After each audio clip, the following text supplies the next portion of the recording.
Hey, it is so wonderful to be connecting with you right now. I'm super excited about this course and I'm very, very happy that you're taking it. My name is Eva. I am a content creator. I do films and I shoot videos for YouTube as well. I also shoot music videos once in a while. So I do know a lot about videos and shooting videos.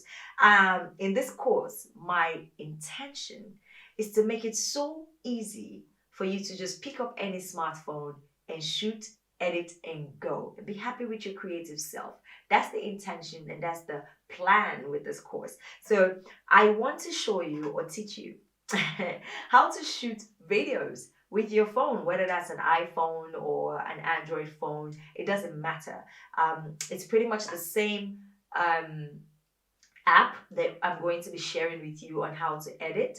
But first of all, I want to take you through the shooting process and the shooting phase. Now, as a content creator, depending on what kind of content you're creating, you have to really consider the content. You have to ask yourself, what kind of content am I making? What kind of allure? What kind of feel? What kind of vibe? What kind of energy do I want to project with my content? If you're making a vlog content, which will involve you videoing yourself from place to place, environment to environment, location to location, then of course that means that you're going to be in so many different places at a time. But if you are like an educator or you make fun tutorials or you make speaking videos where you talk to the camera, then you want to think about things like your setup, your background, your arrangements and things like that. Not to say that the background is so important, but it is.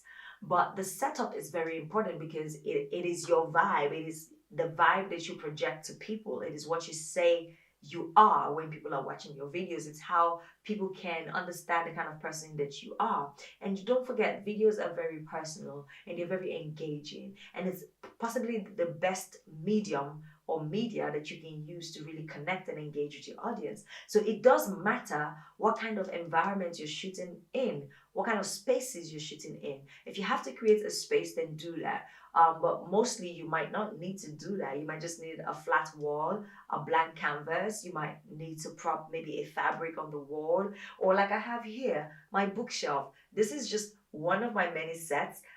It's possibly my favorite because it's very engaging, and I always have my viewers asking me, "Oh, what books are those? Can you tell us about your books?" And it's very, it pulls people in because my audience is a very inquisitive audience, very curious audience, and they're always trying to find out about books and things. So this background works for me. You have to find what works for you and set it up accordingly. So if you're doing makeup tutorials, how will your background look, or would you prefer a plain background? If you're doing videos where you're engaging high quality executives or clients who work with you online, then you want to think of plain backgrounds and nothing too serious, or a space that looks like an office space. But that is something that you will have to decide on your own.